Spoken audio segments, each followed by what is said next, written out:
On Shakahola, Ruto is as guilty as those he is seeking to investigate. I repeat, he is as guilty as those he is seeking to investigate. The blood of those children who starved to death crying for a spoon of water is in Ruto's hands.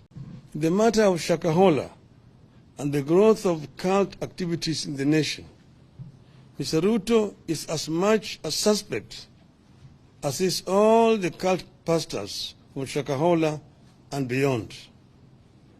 He owes the people of Kenya an explanation before he purports to be trying to solve the problem.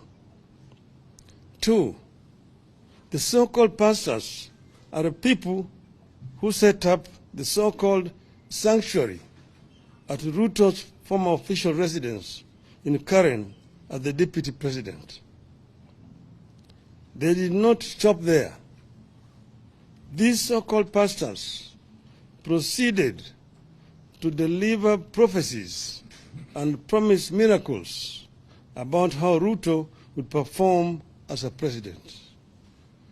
3, these cultic pastors were among the people who supposedly sanctified State House when Ruto arrived there, pretending to be holier than every other Kenyan. They proceeded to prophesy how great his regime would be. 4, these so-called pastors have organized mega prayer rallies attended by so-called prayer warriors that include Mr. Ruto, Mr. Rigathi Gachagua, and their spouses, supposedly to sanctify the land. They ended up defiling the land. 5, these so-called pastors aided the introduction of mandatory fasting that started in 2015 at the DP's residence in Karen, and which have been carried over to State House, where everyone is compelled to fast every Wednesday, regardless of their faith, effectively making State House essentially a Shakahola annex. 6, sometime in May 2022, Mr. Ruto's family claimed to have prayed for impure borehole water at their current residence and turned it into clean when a purification machine had failed.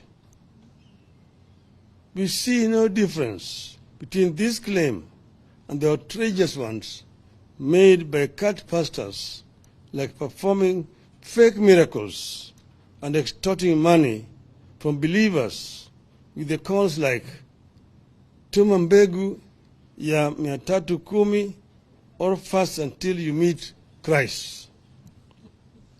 7, the cult leaders are behind the decision by Ruto to establish a faith diplomacy office where he has gone ahead to provide a list of 100 members to be recruited into Public Service Commission as intercessors, supposedly to pray for counties and the government.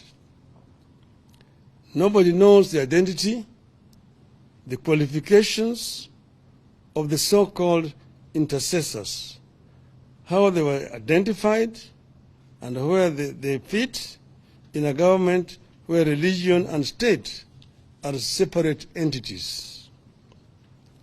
8, Ruto is the leader of the cult movement disguised as Christianity in Kenya.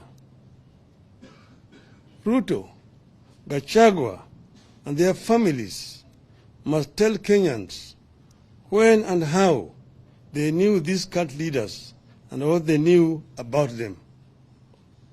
9, Ruto and Gachagua must tell Kenyans how much these so-called pastors contributed to their 2022 campaign. How many times have the so-called pastors access a state house since the start of this regime.